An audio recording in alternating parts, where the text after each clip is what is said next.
You know, there's one more peace deal that Xi Jinping attempted. The one between Russia and Ukraine. It was a 12-point peace plan, but it found zero takers. Sank without a trace. Meanwhile, the war is intensifying, both with missiles and words. Both sides are reporting exaggerated gains. And both sides are padding up the enemy's losses, which is nothing new for either Putin or Zelensky. So take their statements with more than a pinch of salt. Having said that, Vladimir Putin addressed the press yesterday. He said that Russia had lost 54 tanks in a week, which is a rare admission of losses. Guess what he said next? He said Ukraine had lost 160 tanks and that Ukraine's counteroffensive was not going well. Our next report examines the claims and counterclaims. Who is winning the war? Not Ukraine, if you ask the Russian president. He says their counteroffensive is a disaster. Their losses are approaching a level that could be described as catastrophic. If we take irretrievable losses, it is clear that the defending side suffers fewer losses, but still this ratio of 1 to 10, as they say, is in our favor. We have 10 times less than the losses of the armed forces of Ukraine. Putin was addressing the press on Tuesday. He said Russia has 10 times less losses than Ukraine. But in absolute numbers, he admitted Russia is faring worse. They lost over 160 tanks and over 360 armored vehicles of various types during this time. According to my calculations, it is 25 to 30% of the equipment that has been supplied to Ukraine from abroad.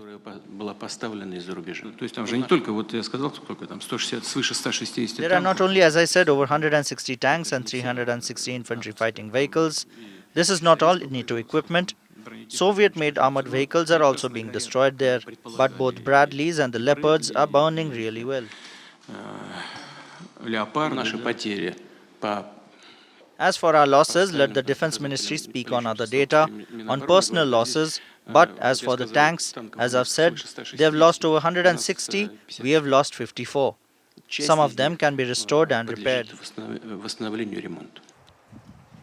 So Putin says Ukraine has lost over 500 vehicles. About a quarter of these are Western supplies.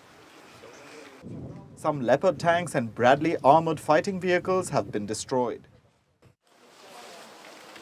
And Russia has lost about 54 tanks. There's of course no way to verify the exact figures. Ukraine and the West will dispute Russia's version. Thanks to everyone who is fighting, who protects and advances our positions. For example, the Bakhmut sector. It is, in particular, the soldiers of the 80th Separate Brigade of the Ukrainian Air Assault Forces. There is forward movement in various areas. I thank you. Thank you for your extraordinary bravery. That was Zelensky during his address on Tuesday.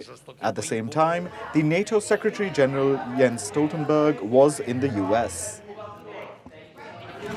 And the support that we are providing together to Ukraine is now making a difference on the battlefield as we speak. Because the offensive is launched and the Ukrainians are making progress, making advances. It's still early days, but what we do know is that the more land the Ukrainians are able to liberate, the stronger hand they will have at the negotiating table. He said the weapons NATO has provided are making a difference, and Putin agrees. He says that the war will end and talks will begin if the West stops giving Ukraine weapons. He says that if the weapon supplies stop, Ukraine will be forced to rush to the negotiating table. But it seems the West isn't ready for that just yet. They believe Ukraine needs to liberate more land to gain more bargaining power. Also today, the department announced additional security assistance to meet Ukraine's critical security and defense needs. This is the Biden administration's 40th presidential drawdown of equipment from DoD inventories for Ukraine since August 2021. It includes key capabilities to aid Ukraine's efforts to retake its sovereign territory as they bravely protect Ukraine's soldiers, civilians, and critical infrastructure. Yes, the US is giving Ukraine another military aid package. This one will reportedly be worth $325 million. Does that mean that the Ukrainian counteroffensive is actually going poorly? Was Putin really telling the truth? Most likely, both sides have things to hide, and the battlefield will reveal more than the politicians choose to say. The nature of warfare is changing, and the world is learning how in the battlefields of Ukraine. Yes, there are troops involved, but they're not the ones causing maximum damage. Drones are. Russia is using Iranian drones to strike Kiev. Ukraine is said to have launched attacks deep inside Russia using drones. In Moscow, on the Kremlin. In all these cases, drones were involved. They're being used at sea too. Let me show you how. These are naval drones. Ukraine used them to strike Russian ships. And the world is watching all of this. Drones may be the future of war. More and more countries are adding them to their arsenal, including India. Drones, in fact, are on India's defense shopping list, and one compelling seller is making a hard pitch. The United States of America. They want to sell drones to India, and they want to secure a deal as early as next week. That's when Prime Minister Modi will be on a state visit to the US. Washington is working on a weapons deal, and this is what it wants to sell India. The MQ-9B Sea Guardian drone. It's made by an American company called General Atomics. And India knows this drone well. In the past, New Delhi has leased some of these machines. The Indian Navy uses this drone for intelligence gathering, and now they're being asked to buy it. The proposal is to sell India dozens of drones. They haven't finalized the exact number yet, not that we know of. But one report says India could buy as many as 30 drones if the deal goes through. And what's the total value of the deal? $2 to $3 billion. Washington is pushing hard for it. Reports say the US wants India to cut through the red tape and seal the deal. And since India already leases the drone, there is no question about testing or debating its utility. The Sea Guardian is a surveillance drone. The Indian Navy uses it to monitor the Indian Ocean region. The drone can fly for 30 hours and fly as far as 5,000 nautical miles. It operates at a height of 40,000 feet. It has also been used in the standoff with China. In the year 2020, when China deployed the PLA near Indian borders, the Sea Guardian drone was used in the Himalayas for surveillance to track the build-up on the Chinese side. And not just India, its Quad partners also use this drone. The US, of course, uses it, considering it's an American-made machine. But so do armies of Australia and Japan in some form or the other. So it makes sense for India to acquire this drone. Then what's the holdup? The cost. It's steep. Remember, this is not a new proposal from the US. The Trump administration made it too. They tried to sell the very same drone to India. They almost had a deal, 22 drones for $2 to $3 billion, which is very similar to what's being discussed right now. But it did not materialize. And a big reason for that was the cost. Some officials in India objected to the price tag, and ultimately they decided to lease it instead of buying it. So will this time be different? Is India now prepared to buy the same machines? It's hard to say at the moment. Also, cost is not the only consideration for India. Remember, the government is pushing for Make in India. Even in the deals it signs with foreign players, there is a Make in India component, and that applies here too. Reports say India wants some parts of this drone to be manufactured here, and that is still being discussed. We'll get more clarity once Prime Minister Modi meets President Biden next week, but these negotiations do reflect a larger trend, a shift in India's approach in defense procurements. There is a clear focus on diversification. It is reducing its dependence on Russian arms. Earlier, 69% of India's arms came from Russia. Now this number has fallen to below 50%. India is buying defense equipment from multiple players now: France, America, Israel. And deals from these countries have been on the rise. Let me show you more numbers, in fact. Defense procurements from the US have grown by more than 500%. From France, almost 500%. And from Israel, the growth has been 175%. So Russia might still be the number one player, but its dominance in the Indian market is shrinking. And from India's perspective, it's a good trend. It's always a good strategy to not keep all your eggs in one basket. Plus, Russia's resources are stretched. It is fighting a war that may not be over anytime soon. Its defense deliveries are being delayed. For instance, the delivery of the S-400 missile defense system to India. It's running late. The US senses an opportunity here. It believes it can seize the moment and enable India's pivot away from Russian arms. But for India too, this is an opportunity to play its cards right. As the biggest weapons importer in the world, India should play this game on its own terms, settle for nothing but the best, and make no compromises on the Make in India policy. Talking about being duped, China wants to mediate between Israel and Palestine. They've rolled out the red carpet for Palestinian President Mahmoud Abbas. He's in China for 3 days. On Tuesday, the foreign ministers met. China's Qin Gang promised to support Israel-Palestine talks. He offered Chinese wisdom. Wonder what that means. Maybe incursions into your neighboring country or piracy on the high seas, because China will have a lot of wisdom on both of these. But on peace, I don't think so. This visit is less about peace and more about grandstanding. Xi Jinping wants an image makeover, and what better issue than Palestine? The project started last year. President Xi met with Abbas in Saudi Arabia. He promised to help with a two-state solution. Then in April, China's foreign minister got on the job. He dialed his Israeli and Palestinian counterparts. His message: we are ready to help with negotiations. Abbas's visit is the final piece of that project. China can officially claim to be a peace broker now. The question is, can they make an impact? Well, China has historically had good ties with Palestine. They recognized the state in 1988. Both Mahmoud Abbas and his predecessor, Yasser Arafat, have made official trips to Beijing. In fact, this is Abbas's 5th trip to China. Their peace plan is based on the two-state solution. The borders will return to 1967, and East Jerusalem will be Palestine's capital. China says it wants to resolve this issue at an early date. Listen to this. President Xi Jinping stressed the need to firmly promote a political settlement of the Palestinian question on the basis of the two-state solution and to strengthen international efforts for a peaceful settlement. As a permanent member of the United Nations Security Council, China will continue working hard with the international community for a comprehensive, just, and lasting settlement of the Palestinian question at an early date. Nothing radical there, but the Palestine issue is not just about the plan, it's also about implementation. It's about getting both Israel and Palestine to agree to the plan, and for that you need leverage. Does China have that leverage over Israel? At this point, it's hard to imagine. They've signed a 25-year deal with Israel's biggest enemy, Iran. They're also locked in a conflict with Israel's biggest supporter, the US.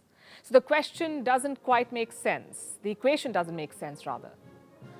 Then what is China's endgame here? One objective is the image makeover. Xi Jinping seems to be fed up with the wolf warrior image. He wants to be a statesman now, a man of peace. He's already brokered a normalization deal between Saudi Arabia and Iran, so naturally Palestine was next. But this vanity project can give indirect gains. For example, more support in the Arab world. You see, young Arabs may not care very much. But among the Arab elite, Palestine is an emotional issue. You support Palestine and you get their support. And that's what Xi Jinping is doing here. He's expected to approve 4 infrastructure projects in the West Bank. He's positioning himself as Palestine's best bet. And if he fails, well, no one will be surprised, will they? Low expectations equal low risk. Xi loses nothing if this policy backfires or if it doesn't work. But he gains a lot by just attempting it. The world should recognize this design. You can't infiltrate your neighbor and preach peace elsewhere. You can't launder your belligerence with peace deals. But that's what China is doing. It is using the realignment in West Asia to gain a foothold there, to displace the United States. And what is Washington doing about it? Well, there's very little they can do at this point. Most Arab countries are moving away from the US as it is. They're exploring ties with Russia and China. Remember the leverage I mentioned. Even America is running out of it. They used Iran to rally Arab countries behind them, but now Saudi Arabia and Iran are mending fences. So Joe Biden's Palestine pitch is a weak one. He wants more diplomatic recognition for Israel. At the same time, he wants to advocate for Palestine. Many would say that's contradictory. Listen to his Secretary of State, Antony Blinken, describing that balancing act. Integration and normalization efforts are not a substitute for progress between Israelis and Palestinians, nor should they come at its expense. Israel's deepened relationships with its partners can and should advance the well-being of the Palestinian people and the prospects for a two-state solution. That statement is filled with idealism. It's a scarce commodity in geopolitics. It's also a strategy that seldom works. For our last story tonight, let's go back in history to the First World War. It lasted from 1914 to 1918. It involved a new kind of mechanized warfare where bodies were gassed, maimed, even burned. Combatants not only lost limbs, but also their faces. And those with ghastly facial injuries were often shunned in civilian life. But they also discovered a new armor, plastic surgery. Now, doctors could fix shattered jaws and reconstruct broken noses. This was the first phase of plastic surgery, focused only on reconstruction, on medical situations. But in the decades since, it has come a long way. Many still use plastic surgery for medical life-saving reasons, but others do it to freshen up their looks. In today's world, plastic surgery's main goal is enhancement. And that's what we'll talk about tonight, the alteration of human body to achieve aesthetic goals. To get a little tuck in here and a little bounce there. Aesthetic surgery has been on the rise worldwide. It has risen by 33% over the last 4 years. Liposuction or fat removal surgery is the most common one. There are more than 1.9 million recorded procedures every year, only for fat removal, 1.9 million annually. And this is worldwide data, but in some countries, the surgeries are more common than others. Topping the list is the United States, followed by Brazil. These two countries are estimated to have the most plastic surgeons, more than 30% of the world's total. The next three champions are Asian countries, China, Japan, and South Korea. So many clearly see real benefits in plastic surgery. And now this cohort has welcomed a new generation, Gen Z. These are people born between 1996 and 2010. Why are they attracted to plastic surgery? Because we live in a post-Kardashian world where beauty no longer lies in the eyes of the beholder. It lies in the likes, shares, and comments on Instagram and TikTok. Look at this TikTok video. It shows a young woman on what she calls her rhinoplasty journey. Rhinoplasty is a surgical procedure that alters the appearance of the nose. And this video may seem odd, but there are millions like this one on social media. Together, they form a battalion of niche content. They're supported by a trending hashtag. They take the viewer on a cosmetic journey and they garner millions of views. In videos like these, the guide is a peppy young content creator, and the motivation is to get an itty-bitty waist or sharper cheekbones or even a big pout, because the young don't need a genetic lottery to look appealing anymore. Now they can get any bodily aesthetic they want. So they're investing thousands of dollars to modify their bodies and booking cosmetic procedures in larger numbers than ever before. Reports say 75% of plastic surgeons in the US are seeing a spike in clients under 30. Worldwide, most breast augmentations and rhinoplasties take place in people aged 19 to 34. But the biggest shift, we say, is not in the numbers, it's in the mindsets.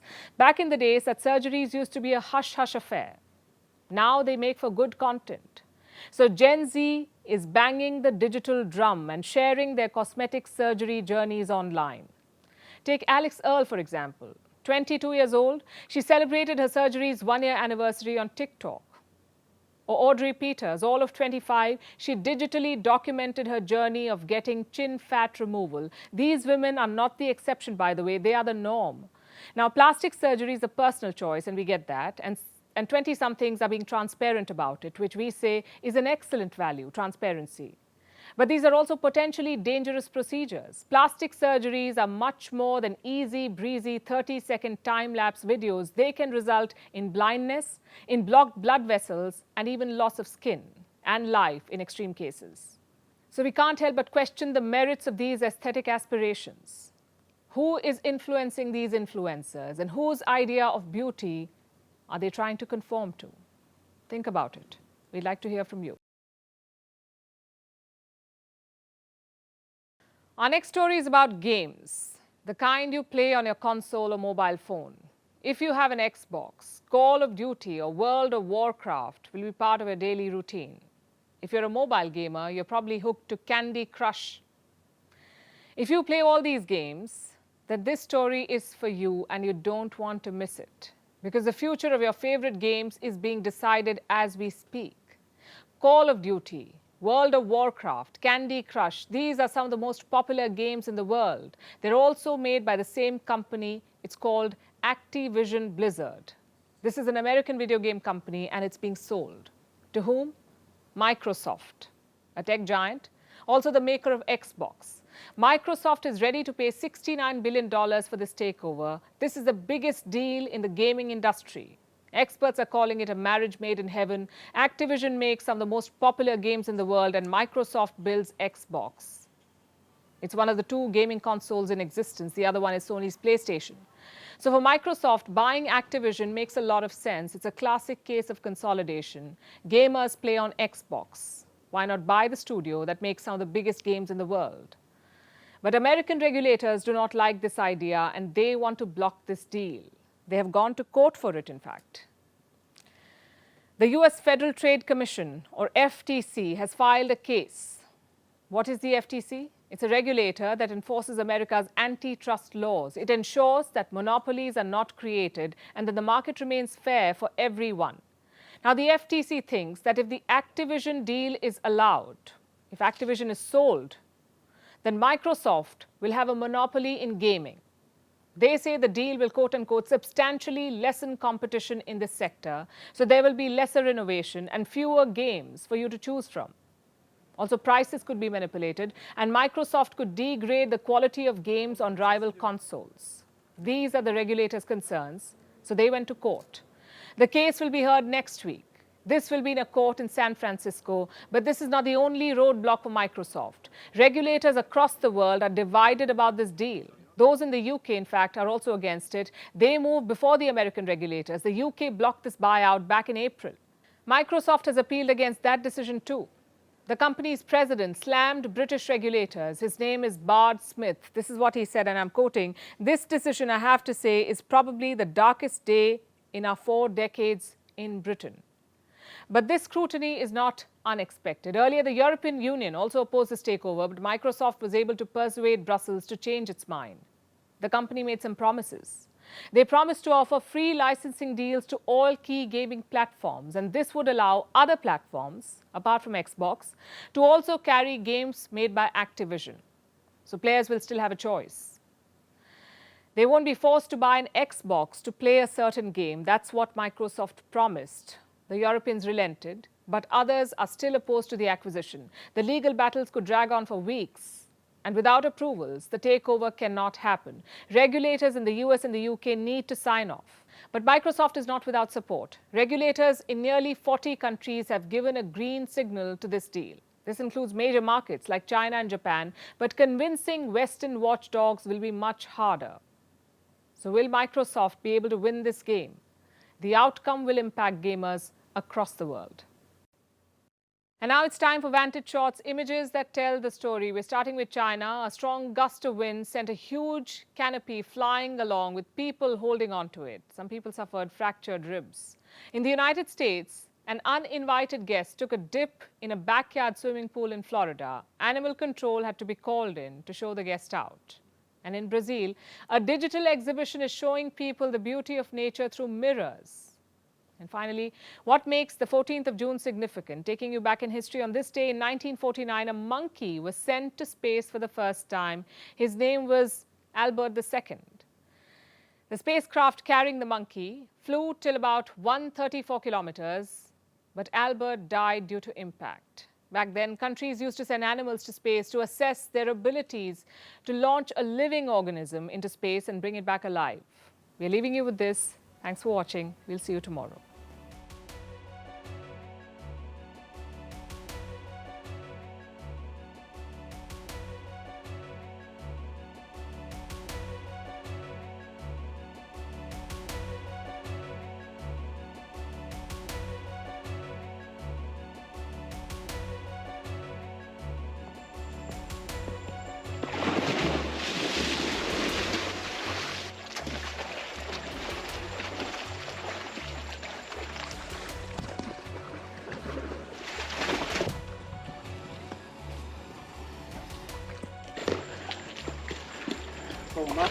Okay, coming up. Stop. Watch out. Keep him off the furniture. Okay, I've got him. I've got him.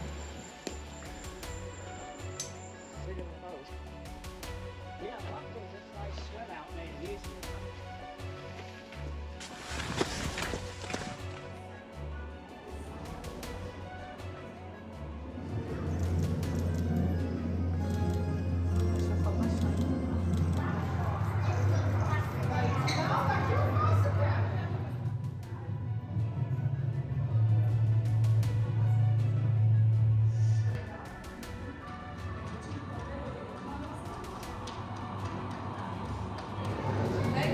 Uma fatinha. 2023 will be India's year. This year, New Delhi will be the capital of global diplomacy.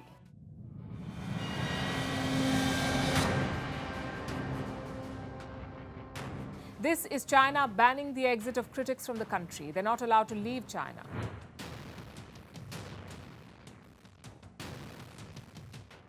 Could NATO be coming to Asia? From all accounts, yes. The military alliance is opening its first liaison office in Japan.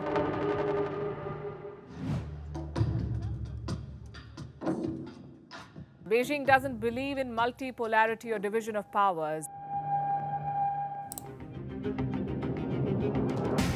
It's been quite a fascinating journey. But is the dream run coming to an end now? We ask because startups are going through hard times. There's been a wave of mass sackings. A good cartoon is like a stinging editorial, but sometimes the cartoon itself is a double standard.